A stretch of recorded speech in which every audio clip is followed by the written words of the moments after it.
ఓం శ్రీ గణేశాయ నమః. శ్రీమాత్రే నమః. శివాయ గురవే నమః. శ్రీకృష్ణ పరబ్రహ్మణే నమః. శ్రీరామాయ నమః. శ్రీ గురుభ్యో నమః.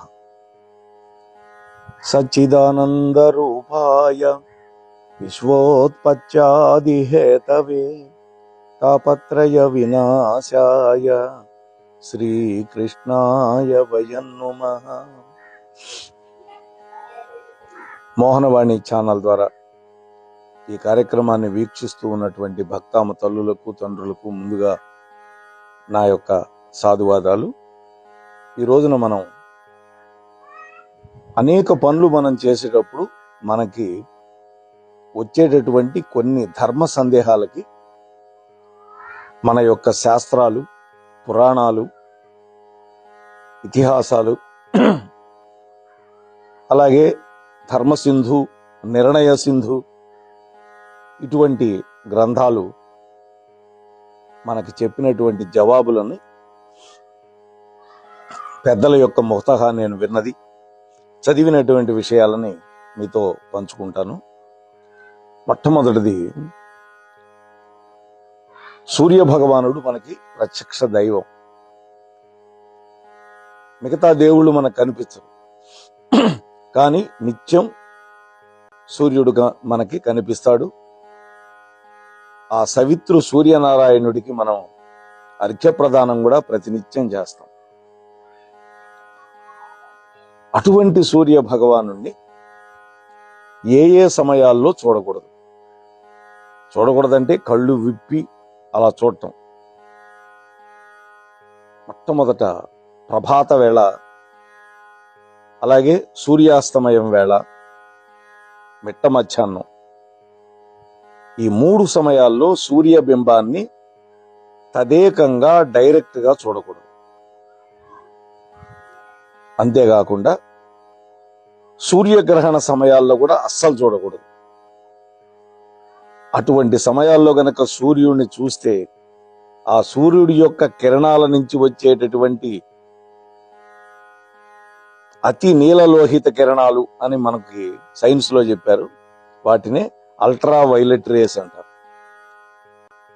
అవి సూర్యుడి నుంచి బయటకు వచ్చి ఆ సమయాల్లో మన మొట్టమొదట చూసినటువంటి మన కళ్ళు దెబ్బతింటాయి. ఆ తర్వాత మన శరీరం మీద గనక సోకితే ఆ కిరణాలు చర్మానికి సంబంధించినటువంటి కీడు సంభవిస్తుంది.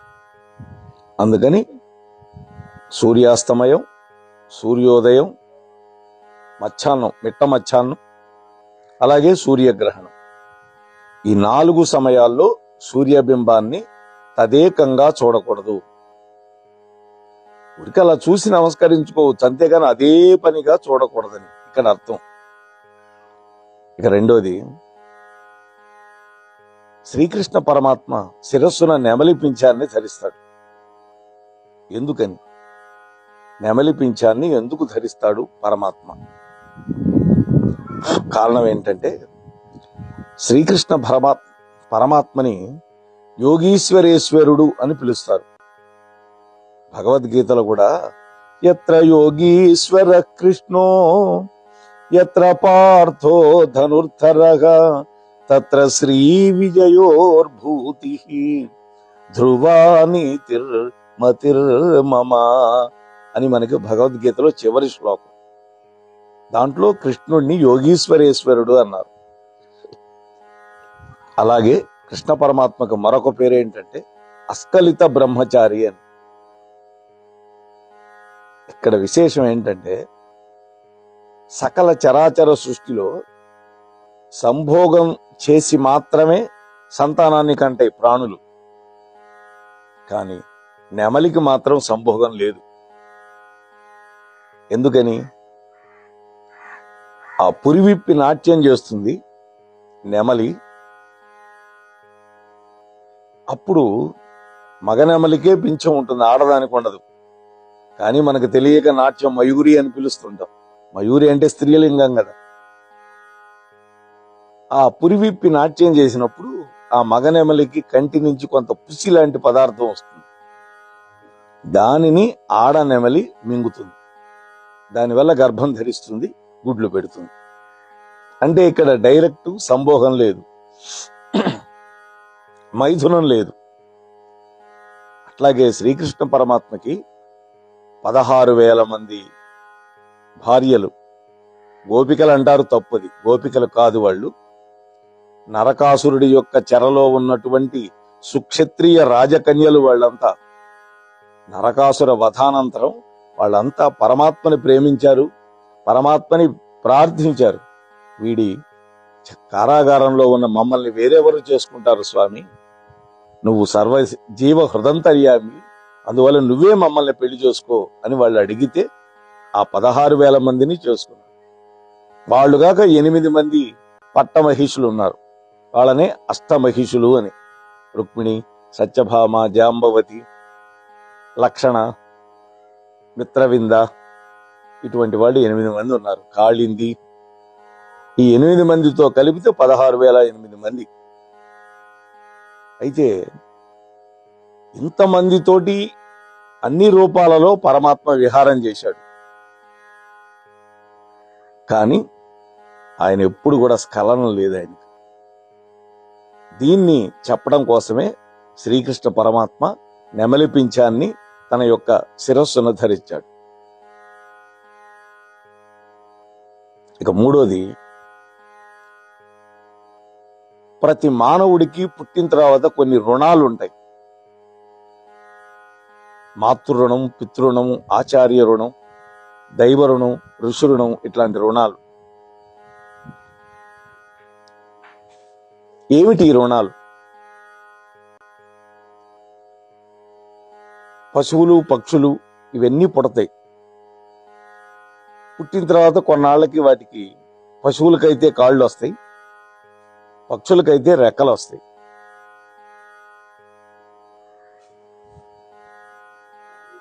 ఆ తర్వాత తమంతట తాము తమ దారిన తాము వెళ్ళిపోతాయి. ఈ లోపల తరివేయరు. ఆ తల్లి పక్షి ఎంతో జాగ్రత్తగా పోషిస్తుంది. కుక్కలే చూడండి, 60 మంది పిల్లలు పుడతాయి. వాటికి పాలిచ్చి, పెంచి, పోషించి ఎంతో నేర్పుగా చూసుకుంటాయి జంతువులు. అలాగే మానవ జన్మ ఎత్తినటువంటి మనల్ని తల్లి 9 మాసాలు గర్భంలో మోస్తుంది. తినకూడనివి విడిచిపెడుతుంది. తన బిడ్డకి, లోపల గర్భస్థ శిశువుకి ఇబ్బంది కలిగే పదార్థాలని తనకిష్టమైన విడిచిపెడుతుంది. అలాగే ప్రసవించిన తర్వాత మలమూత్రాలు ఎత్తుతుంది. చీ అనుకోదు. ఎంత కష్టం వచ్చినా తల్లి భరిస్తుంది, కానీ బిడ్డకి రానికుండా చూసుకుంటుంది. అందుకని తల్లి రుణం తీర్చుకోలేము. మరి తండ్రి, మన జన్మానికి కారణం తండ్రి, మన వంశానికి కారణం తండ్రి, మన గోత్రానికి కారణం తండ్రి. మనల్ని పెంచి విద్యాబుద్ధులు చెప్పించి మనకి రెక్కలు తెప్పించేవాడు తండ్రి. అలాగే తాను జీవితకాలంలో సంపాదించినటువంటి ధనం అంతా కూడా ఇస్తాడు తన బిడ్డలకే. పెళ్లి చేస్తాడు. ధర్మార్థ కామ మోక్షాలు కలిగించే విధానాన్నంతా కూడా ఏర్పాటు చేస్తాడు తండ్రి. తల్లి ఇద్దరు కలిసి చేస్తారు. ప్రేమతో పెంచుతారు, లాలిస్తారు. అందువల్ల తల్లి రుణం, తండ్రి రుణం ఎంత సేవ చేసినా కూడా తీరదు. మరి ఏం చేయాలి వాళ్ళ రుణం తీరాలి అంటే? జీవతో వాక్యకరణాత్ అన్నారు. అంటే జీవించి ఉండగా వాళ్ళ మాట వినాలి, వాళ్ళని గౌరవించాలి. మరణించిన తర్వాత భూరి భోజనాత్, వాళ్ళ పేరు చెప్పి అన్నదానం చేయాలి, వాళ్ళకి ఉత్తరక్రియలు జరిపించాలి. ఇక మూడో పని ఏంటో తెలుసా? పితృణం తీరటానికి గయకు వెళ్ళి అక్కడ శ్రాద్ధ కర్మ చేయాలి, పిండ ప్రదానం చేయాలి. అంటే ఈ 3 పనులు ఎవరైతే చేస్తారో వాళ్ళకు మాత్రమే పితృణం నుంచి విముక్తి కలుగుతుంది. అంతేకాదు, తండ్రి తననేత ఎట్లా అయితే కనిపించాడో తాను కూడా బిడ్డల్ని కని వంశాన్ని వృద్ధి చేసి పితృదేవతల యొక్క రుణం తీర్చుకోవాలి. అలాగే లోక జ్ఞానాన్ని ఇస్తాడు, విజ్ఞానాన్ని ఇస్తాడు. అందువల్ల ఈ రెండింటిని ఇచ్చినటువంటి గురువు యొక్క రుణాన్ని మనం గుర్తుపెట్టుకోవాలి. గురువు యొక్క రుణం ఎప్పుడు తీరుతుంది అంటే గురువుకు శుశ్రూష చేయటం, గురువు నేర్పినటువంటి విద్యకి సార్థకత్యం కలిగించటం, మంచి ప్రవర్తనతో ఫలానివాడు శిష్యుడు అని చెప్పించుకోవటం, విద్యాభ్యాసం పూర్తయిన తర్వాత గురువు గారు కోరుకున్నటువంటి దక్షిణ ఇవ్వడం. అలాగే దేవరుణం ఎలా తీర్చుకోవాలి? దేవతలకి రుణం తీరాలి అంటే నిత్యము కూడా దేవతలను ఆరాధించాలి, మొదటి పాయింట్. రెండోది, ఆ దేవతలను ఉద్దేశించి వ్రతములు, నోములు, యజ్ఞయాగాది క్రతువులు చేయాలి. అప్పుడు దేవరుణం తీర్చుకున్న వాళ్ళం అవుతాం. అంటే భక్తి ద్వారా, ధర్మ మార్గం ద్వారా సకల శాస్త్రాలని, ధర్మాలని మనం ఆచరించాలి. మరి ఋషి రుణం ఎలా తీరుతుంది? ఋషులు మనకి కొన్ని ధర్మాలు ఇచ్చారు, స్మృతి గ్రంథాలు మనకి ఋషులు ఇచ్చారు. యాజ్ఞవల్క స్మృతి అని ఇటువంటి స్మృతి గ్రంథాలు ఉన్నాయి, పరాశర స్మృతి అని. అలాగే వేదాధ్యయనం కూడా మనకి ఆ ఋషులు అధ్యయనం చేసి వాళ్ళ పరంపర ద్వారా మనకిచ్చారు. అలాగే అనేక పురాణాలు, నీతి శాస్త్రాలు, ఇతిహాసాలు, ఇవన్నీ కూడా ఋషులే మనకిచ్చారు. వేదవ్యాసుడు అష్టాదశ పురాణాలు, పంచమ వేదంగా భాసిల్లే మహాభారతం మనకు అందించాడు. అలాగే వాల్మీకి మహర్షి ఆది కవి శ్రీమద్ రామాయణం మనకు అందించాడు. కాబట్టి వాటిని అధ్యయనం చేయటం ద్వారా, ఆ గ్రంథాలలో ఉండేటువంటి విషయాలని మన జీవితంలో అనుష్ఠానం చేయటం ద్వారా, 10 మందికి అందులో ఉండేటువంటి విషయాలని బోధించడం ద్వారా మనం ఋషుల యొక్క రుణాన్ని తీర్చుకోగలుగుతాం. కాబట్టి ప్రతి వ్యక్తి ఆయా రుణాలు తీర్చుకోవడానికి ఇప్పుడు నేను చెప్పినటువంటి విషయాలన్నీ కూడా ఆచరించాలి. ఇప్పటికే మనం చేస్తున్నాం, కానీ ఎక్కడైనా లోపం రాకుండా చూసుకోవాలి. ఇక 4వది, దేవాలయంలో కానీ పూజా మందిరంలో ఉండే దేవుళ్ళకు కానీ ప్రతినిత్యం కూడా 16 ఉపచారాల్లో భాగంగా హారతి ఇస్తాం. ఈ హారతి ఇవ్వడం వల్ల లాభం ఏంటి అంటే, ఇంట్లో పూజా మందిరంలో దేవుళ్ళకి హారతి ఇస్తాం, గుడిలో దేవాలయంలో హారతిస్తారు. అలాగే పిల్లల యొక్క పుట్టినరోజు వేడుకల్లో, కొత్త పెళ్లి కూతురు ఇంట్లోకి అడుగు పెట్టేటప్పుడు హారతిస్తూ ఉంటారు. అలాగే ఒక వ్రతం చేసుకుంటారు భార్యాభర్తలు, ఒక కళ్యాణోత్సవం జరిపిస్తారు, అప్పుడు కూడా వాళ్ళకి ముత్తైదువులు వచ్చి హారతి పడతారు. అంటే ఎక్కడ హారతి పట్టినా అందులో ఒక ఆరోగ్య సూత్రం దాక్కొని ఉంటుంది. శుభకార్యాల్లో ఎన్నో కుటుంబాలకు సంబంధించిన వాళ్ళు ఒక చోట చేరతారు. శుభకార్యం అంటేనే బంధువులు వస్తారు. అట్లాగే దేవాలయాల్లో కూడా అనేక మంది భక్తులు వస్తారు, దేవుణ్ణి దర్శించుకుంటారు. దానివల్ల ఏమవుతుంది, అక్కడ ఉండేటటువంటి గాలి కొంత అపరిశుభ్రత ఏర్పడుతుంది. గాలిలో ఎక్కువ మంది వచ్చినప్పుడు గాలి పీల్చి గాలి విడిస్తే అక్కడ మరి కార్బన్ డైఆక్సైడ్ పెరిగిపోతుంది కదా, దానివల్ల అనేక సూక్ష్మ క్రిములు చేరతాయి.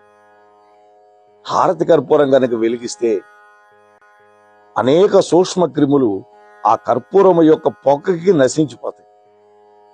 అలాగే ముక్కులకు సంబంధించిన వ్యాధులు, అంటు వ్యాధులు ప్రబలకుండా ఉంటాయి. కర్పూర హారతి ఎలాగైతే క్షీణించిపోతుందో, ఏమీ మిగలదు కర్పూరం వెలిగించినప్పుడు, అట్లాగే మనం కూడా తెలిసి తెలియక చేసినటువంటి పాపాలన్నీ కూడా ఆ విధంగా హరించిపోవాలని ఆ హారతిని కళ్ళకు అద్దుకుంటాం.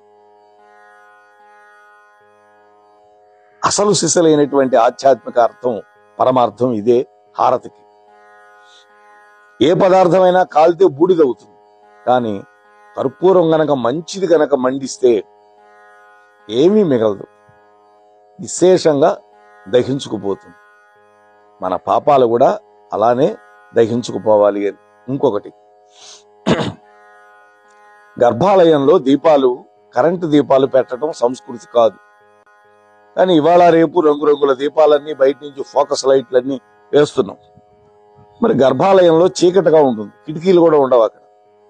అటువంటిప్పుడు భగవంతుడి యొక్క దివ్య దర్శనం మనకి ఎలా అవుతుంది అన్నప్పుడు ఈ కర్పూరాన్ని వెలిగించి చుట్టూతా తిప్పినప్పుడు ఆ భగవంతుడి యొక్క పాదాల దగ్గర నుంచి శిరస్సు వరకు ఉండేటటువంటి దివ్యమంగళ స్వరూపాన్ని ఆ కర్పూరపు కాంతిలో మనం దర్శించుకోగలుగుతాం.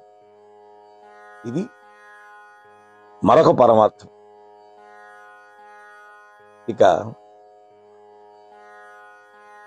దిష్టి తీయటం, దృష్టి, దిష్టి ఈ రెండు ప్రకృతి వికృతులే.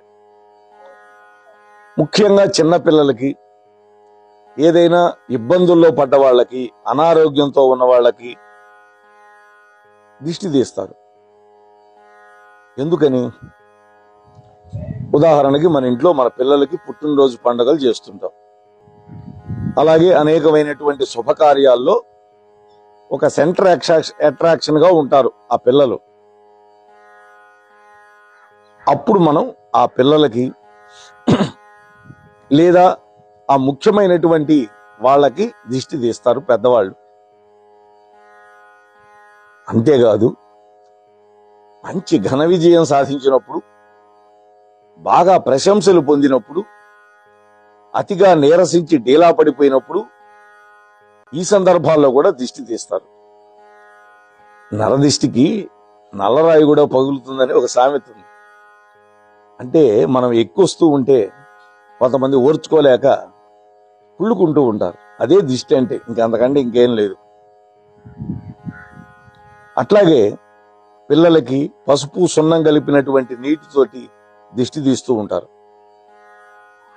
అంటే బయట ఉండేటటువంటి మానవుల యొక్క దృష్టి దోషం తగలకుండా ఉండాలని ఈ విధంగా దిష్టి తీస్తే చిన్న పిల్లవాడు కలవరింతలు లేకుండా నిద్రపోతాడు.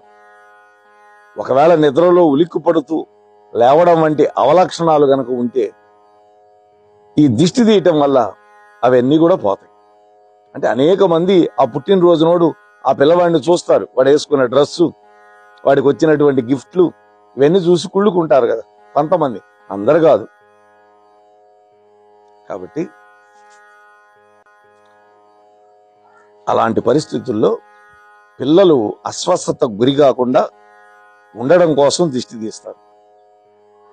కృష్ణ భగవానుడు కూడా ఆవు యొక్క తోకతోటి దిష్టి తీశారు అని, అలాగే గోమూత్రాన్ని ఆయన మీద చిలకరించారు అని మనకి శ్రీమద్ భాగవతం దశమస్కంధం చెబుతుంది. ఆయన ఒక్కొక్క లీల చేసినప్పుడల్లా వాళ్ళు ఆ గోపకాంతలు తల్లి వాళ్ళంతా దిష్టి తీశారు. అట్లాగే అంతేకాకుండా ఇంట్లో ఏ వేడుక జరిగినా, ఎవరికైతే వేడుక జరుగుతుందో ఆ వేడుక అంతా పూర్తయిన తర్వాత విధిగా హారతిస్తారు. చివరిలో అయితే ఎర్ర నీళ్లతో దిష్టి తీసి రెండు వైపులా తిప్పుతారు, సవ్యం అపసవ్యం. ఆ తర్వాత ఆ ఎర్ర నీటితో బొట్టు కూడా పెట్టి ఆ నీళ్లు తొక్కని చోట పారబోస్తారు. అంటే ఇక్కడ ఏమిటంటే, ఎర్ర రంగుని పదే పదే చూడటం వల్ల అనేక రోగాలు సమసిపోతాయి. మనస్సుకి ప్రశాంతతతో పాటు ఒక ధైర్యం కూడా వస్తుంది. అందుకని మన వాళ్ళు చాలా మంది చాదస్తం అనుకుంటారు. చాదస్తం కాదు, ప్రతి ఆచారంలో కూడా దాని వెనకాతల ఒక అద్భుతమైనటువంటి ఔషధ గుణాలు ఉంటాయి, ఆరోగ్యపరమైనటువంటి విషయాలు కూడా ఉంటాయి. మరి రేపటి రోజు మరికొన్ని ధర్మ సందేహాలకి జవాబులని చెప్పుకునే ప్రయత్నం చేద్దాం. అంతవరకు స్వస్తి. ఇంతవరకు మన ఛానల్కి ఎవరైనా సబ్స్క్రైబ్ చేసుకోకపోతే ఇప్పుడే ఈ క్షణమే సబ్స్క్రైబ్ చేసుకుని ఆ పక్క నుండి బెల్ బటన్ మ్రోగించి మమ్మల్ని ప్రోత్సహిస్తారని మనస్ఫూర్తిగా కోరుకుంటూ, సర్వేజన సుఖినో భవంతు, లోకా సమస్త సుఖినో భవంతు. ధన్యవాదాలు. స్వస్తి.